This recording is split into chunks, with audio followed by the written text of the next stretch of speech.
सभी को नमस्ते, जय श्री राम। साथियों, सर्वप्रथम आप सभी को 76वें गणतंत्र दिवस की ढेर सारी शुभकामनाएं।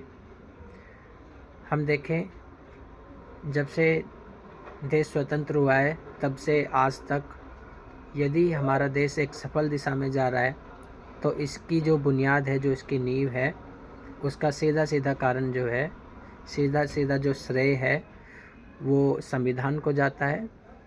तो आज जो है इस संविधान की बदौलत ही हम एक स्वतंत्र परिवेश में रह पा रहे हैं, जी पा रहे हैं। तो गणतंत्र दिवस की पुनः संध्या पर आप सभी को शुभकामनाएं। इसके साथ साथ आज आपको एक और जानकारी शेयर करना चाहता हूँ। वैसे तो आप सभी देख रहे हैं, आज जैसे कि दिल्ली में चुनावी दौर चल रहा है और वो प्रत्येक पार्टी महिलाओं के लिए कोई ना कोई एक रोज़ कुछ ना कुछ नई घोषणा, नई नई स्कीम के बारे में बताती रहती हैं और उनको लुभाने के लिए, महिला वर्ग को लुभाने के लिए तमाम अनेक प्रकार की जो है योजनाएं अपने घोषणा पत्र में दे रही हैं। लेकिन आवश्यकता है उन योजनाओं पर चर्चा करने की जो ऑलरेडी चल रही हैं, और भारत सरकार और राज्य सरकार यानी कि प्रत्येक स्टेट में जो स्टेट गवर्नमेंट होती है उनके द्वारा भी कई सारी योजनाएं जो है महिलाओं के उत्थान के लिए, इस वर्ग के उत्थान के लिए चलाई जा रही हैं। लेकिन सरकारें जिस प्रकार से या तो चुनाव में कह लो कि सजग होती हैं या वैसे कह लो कि सजग होती हैं, और वो इस वर्ग को लुभाने के लिए कितनी ही योजनाएं चला लें, कितना ही कुछ कर लें, जब तक धरातल पर आप सभी लोग भी जागरूक नहीं होंगे, आपको भी उसके बारे में पूरी जानकारी नहीं होगी, तो आपको उसका लाभ लेने में बहुत परेशानी आएगी। अभी कुछ दिन पहले अखबार में दिल्ली के महिला और बाल विकास विभाग ने एक स्टेटमेंट दिया था कि लगभग 1.5 लाख परिवार की ऐसी बच्चियां हैं जिन्होंने आवेदन तो किया लेकिन उनका लाभ जो है उन तक नहीं मिल पाया। तो ये संख्या एग्जैक्ट 1,86,000 कुछ बताई गई थी, अखबार में यह खबर छपी। इतने बच्चों ने आवेदन तो किया लेकिन किसी न किसी कारणवश वो उसका लाभ, उसका जो पैसा मिलता है, जो आर्थिक मदद मिलती है, वो नहीं ले पाई। अब कारण क्या बताए उसमें कि क्यों नहीं ले पाई? एक तो जागरूकता की कमी।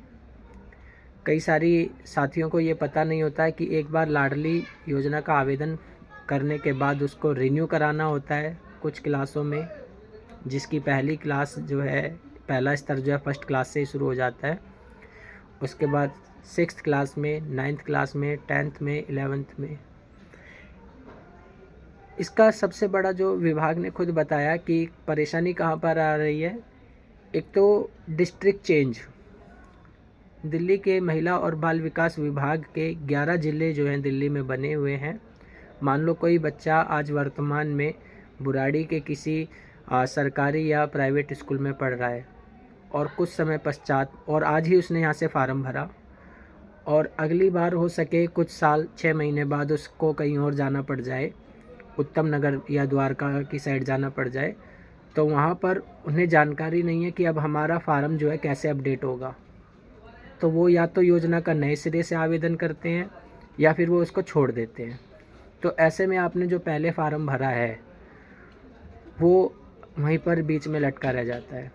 तो आपको आवश्यकता है कि एक एप्लीकेशन बनाई जाए और आपका जो ग्रुप मेंबर आईडी नंबर जो आपने पहले फार्म भरा उसकी जानकारी के साथ आप एक आवेदन पत्र लिखें विभाग में, जहाँ पर भी आप जा रहे हैं।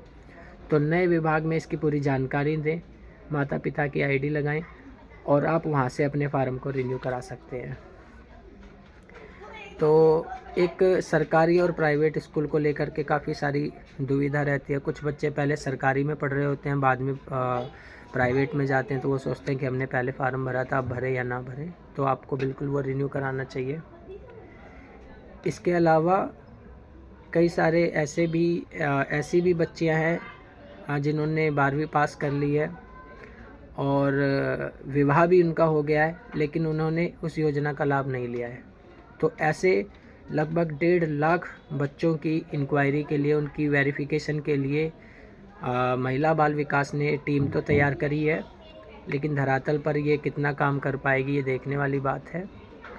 आप लोगों को तो मैं जानकारी देना चाहता हूँ कि यदि आपने भी ऐसा आवेदन किया था और आप उसका लाभ नहीं ले पाए, तो उससे संबंधित आपके पास जो भी कागज़ हैं आप उसके साथ अपने ज़िले के कार्यालय में जाकर मिलें। महिला बाल विकास विभाग के women and child department Delhi आप सर्च करेंगे तो आपको जितने भी डिस्ट्रिक्ट ऑफिस हैं दिल्ली में, आपको उसकी जानकारी मिल जाएगी।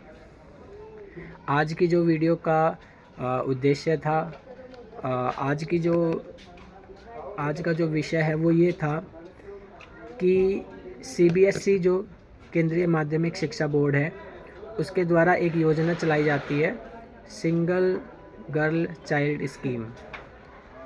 जिन परिवारों में केवल उनकी एक ही संतान है, वो बेटी है, तो ऐसे परिवारों के लिए CBSE के द्वारा एक स्कीम चलाई जाती है, सिंगल चाइल्ड स्कीम। तो आप उसका आवेदन कर सकते हैं, जिसकी लास्ट डेट जो है 8 फरवरी 2025 कर दी है, और स्कूल को डायरेक्शन दिया है कि आपको 15 फरवरी तक जो है आवेदन वेरीफाई करने हैं, जिससे कि लाभार्थियों को उसका लाभ दिया जा सके। तो 8 फरवरी 2025 तक आप CBSE की जो ऑफिशियल वेबसाइट है उस पर जाकर के आवेदन कर सकते हैं। ये आवेदन कौन करेगा?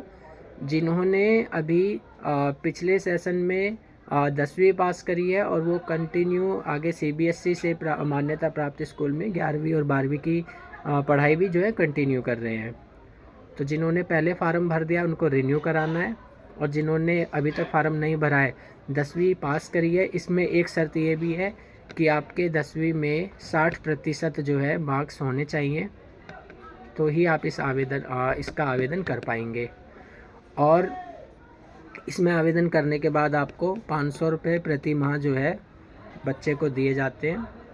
ये ध्यान रहे कि ये स्कीम केवल उन्हीं के लिए है जिनकी केवल एक ही संतान है और वो बेटी है। 2 बच्चे वाले चाहे दोनों लड़कियां हों, फिर वो इसके लिए आवेदन नहीं कर पाएंगे। केवल सिंगल गर्ल चाइल्ड स्कीम है ये। और आगे आपको बता दूं, जो हायर एजुकेशन होती है, हायर एजुकेशन में भी सिंगल गर्ल चाइल्ड के लिए जो है सेंट्रल गवर्नमेंट के द्वारा जो है बहुत अच्छी स्कॉलरशिप जो है दी जाती है। उसका अमाउंट भी अच्छा है, और इसमें सालाना जो है जैसे भी स्कूल के लेवल पे है उसमें 6000 रुपये जो है सालाना मिलते हैं। तो ये कंटिन्यू 2 साल तक मिलेंगे। तो इस जानकारी को ऐसे परिवारों के साथ शेयर करें जिनकी जो है सिंगल गर्ल चाइल्ड है, और आप भी इस जानकारी को अधिक से अधिक साथियों तक शेयर करें।